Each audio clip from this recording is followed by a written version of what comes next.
So where I was, parliamentary form of the government. Now what is parliamentary form of the government, and how we can say it is the feature of Indian constitution, how it is the main feature of Indian constitution. Let's see, what happens actually, when India was struggling for freedom against the British government. So people from all the race, kind and age, they came together and fought against the government.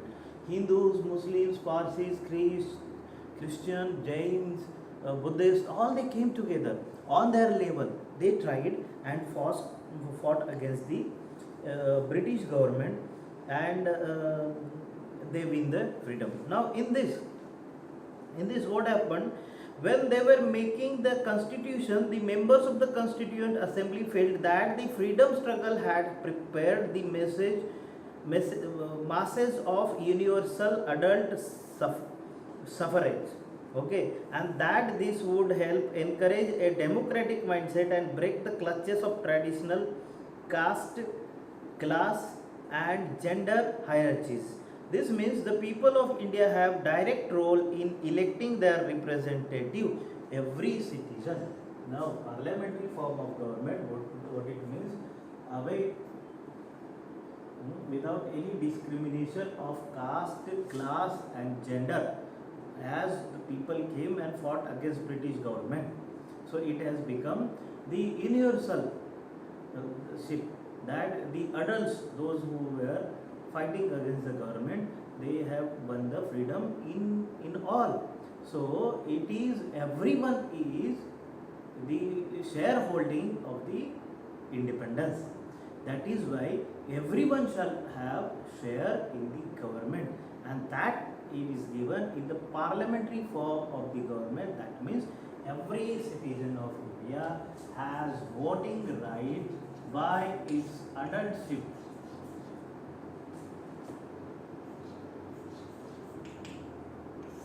Means age, only by age.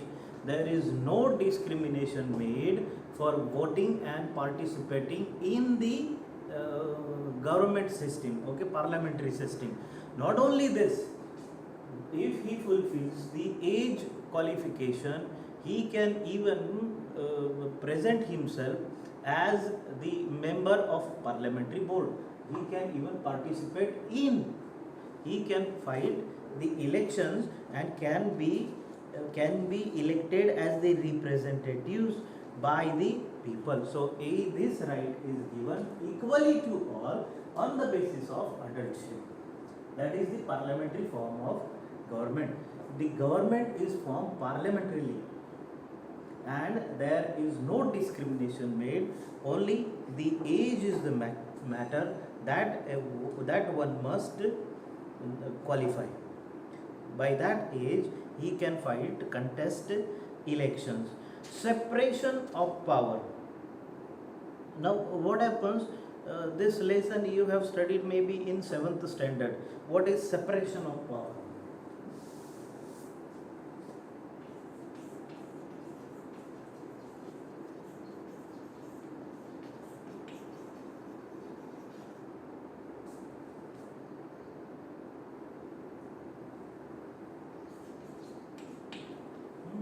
What is the separation of the power? You have studied in 7th standard the legislative, then the legislative house, the executive and the judiciary system. What happens if suppose the government, people elected somebody as the ruler, okay, what it is, legislative house, okay, rules, making rules. Who will make the rules? Now these rules made by the rulers, who will apply the rules now? Who will work to apply the rules? That is administrative.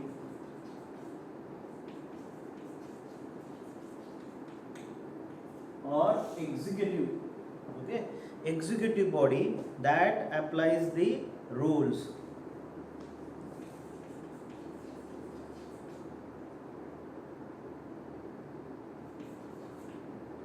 And what are they?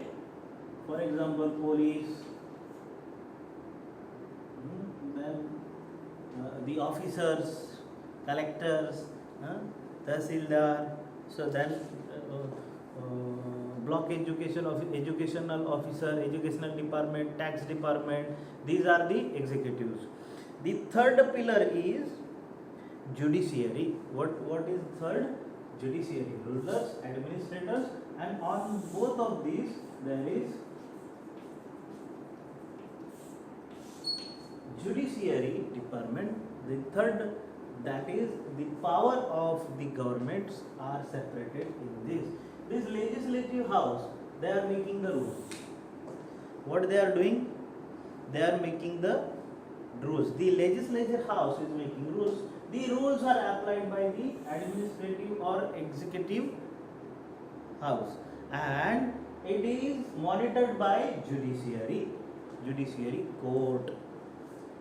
MLA, MPs, Sarpanch, Panchayat Raj is in this format.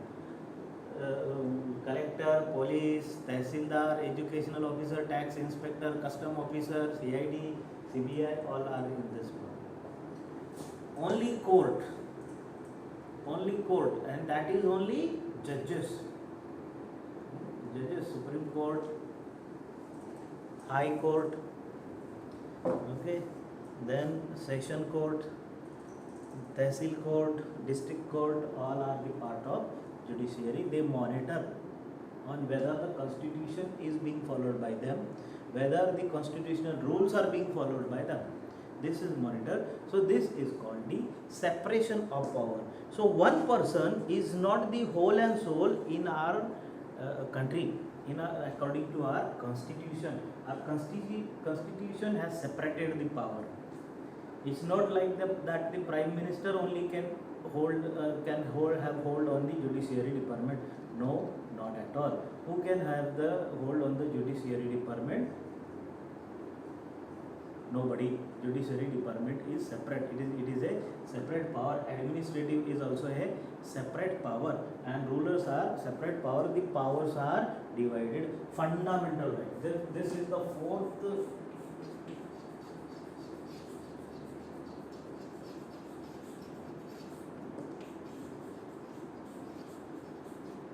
Very important thing, that is fundamental right. Now I'll read it, because fundamental rights are very, very important. What the session on the fundamental right has often been referred to the consciences of the Indian Constitution. Colonial rule had created a certain suspicion of the state in the mind of the nationalists, and they wanted to ensure that a set of written rights would guard against the misuse of the state powers, because the British, they were ruling without any rule book on India. So the one who follows them shall not rule like the British. So they decided there must be a written constitution.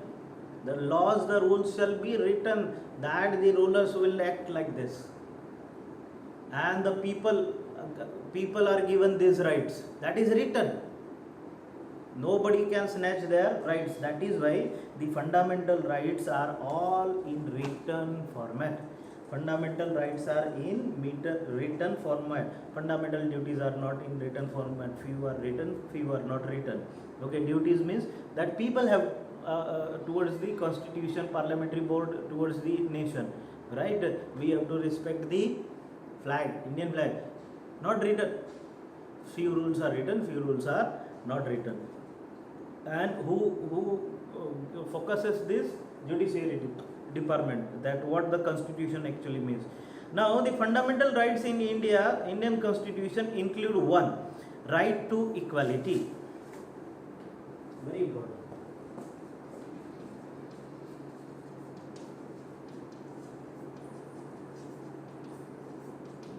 What does the right say? The Indians are equal in all faces. Indians are equal in all faces. All persons are equal before the law, before the constitution. Constitution gives right to everyone, and the judiciary, standing in front of judiciary, everyone is equal. This means that all persons shall be equally protected by the law.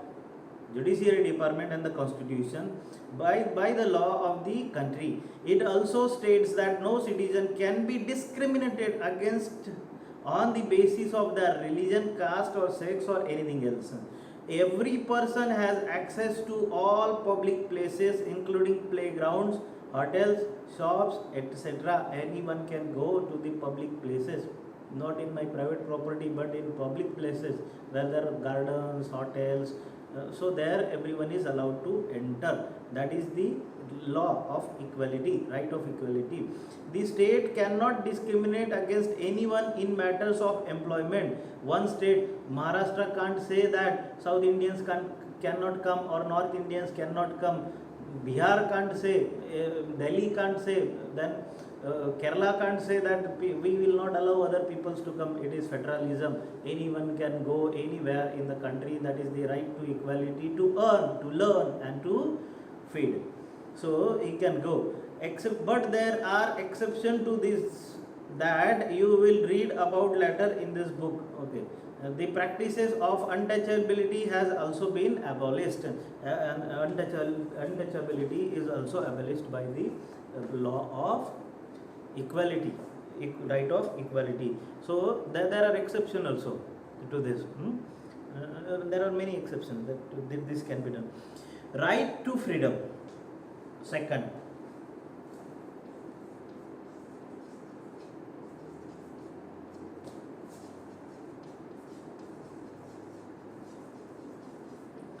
everyone is free. Everyone is free in our country. You can go anywhere, you can do anything. Is that the right? No. This includes the right to freedom of speech, expression, the right to form association, the right to move freely and reside in any part of India and earn money in the country, and the right to practice any profession, any occupation, any business, any religion. Religion, right to religion is separate, but he can have any profession, any business a person can do. That is the right to freedom. Right to freedom is for oneself, not to hurt others. Right against exploitation.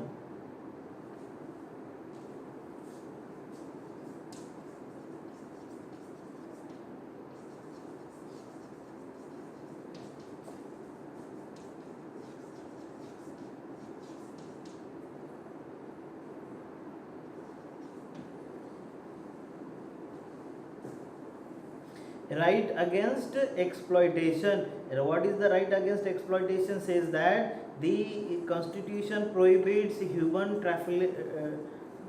trafficking, forced labor and employment of children under the age of 14 years, as well as other exploitation. You cannot exploit people in the name of caste, religion or anything else. So that is exploitation. Fourth, right to freedom of religion.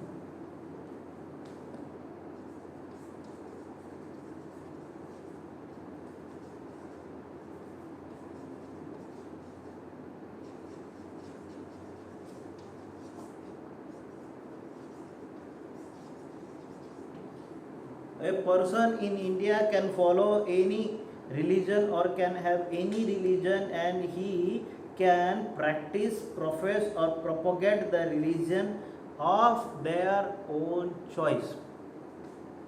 He can practice his religion of his own choice. That is the right to religion.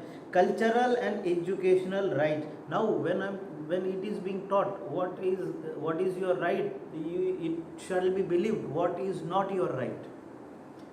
When it is my right to practice my religion, it is not my right to stop somebody to practice his religion.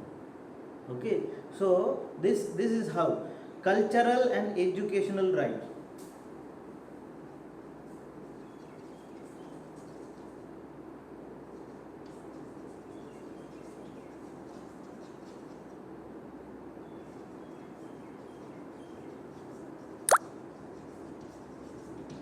Cultural and educational right. Now this one has created many problems in India. The constitution states that all minorities, religions, linguistics can set up their own educational institutions in order to preserve and develop their own culture. Now see, temples can have their own schools, mosques can have their own schools, they can have they can work for to flourish their religion and all, or culture. The word culture is very important. Okay, the word culture, that is why it has created many problems. Now see that in some part of country it is practiced, not the women are not allowed in the temple. Now it is their culture, but still by human right it is forcefully done to enter the women. Now what is their point? Leave it.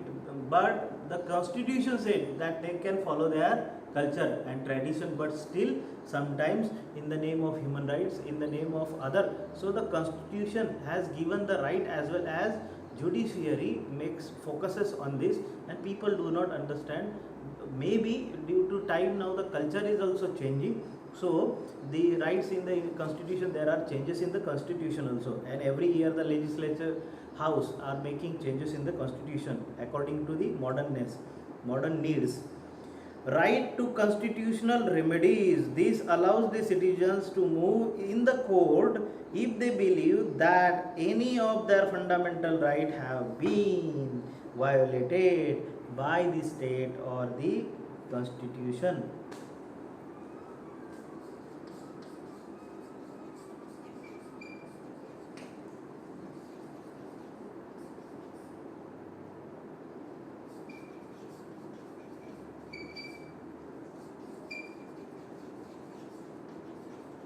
Now, if the constitution is doing something wrong, people can go in the court and find judiciary system, find their right, find the solution. That means, as I said, the fifth one, cultural right is given.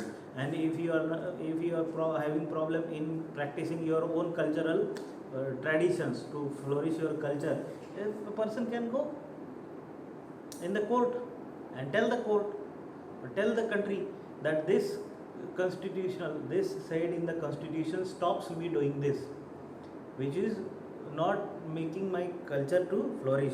That is a thing. And the last one is after fundamental right, the fifth key point, the last one is secularism.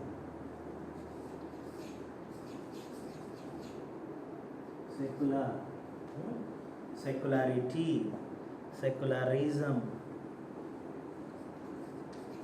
okay? Jainism, Hinduism, Buddhism, and secularism. Secularism is understood there are many culture, religion, caste flourishing, residing in India, and that is why our constitution has adapted as a secular country. We are not a Hindu country, we are not a Muslim country, we are not a Jain country, we are not a Buddhist country, we are a country for all.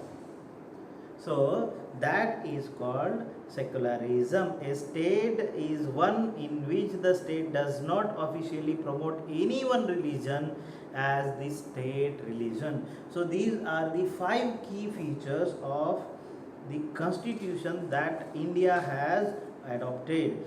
Okay, students, the first lesson you need to read it twice, thrice, and 4 times, and then only you write the notes, and then only you solve the solutions. I am sending you. Okay, good day.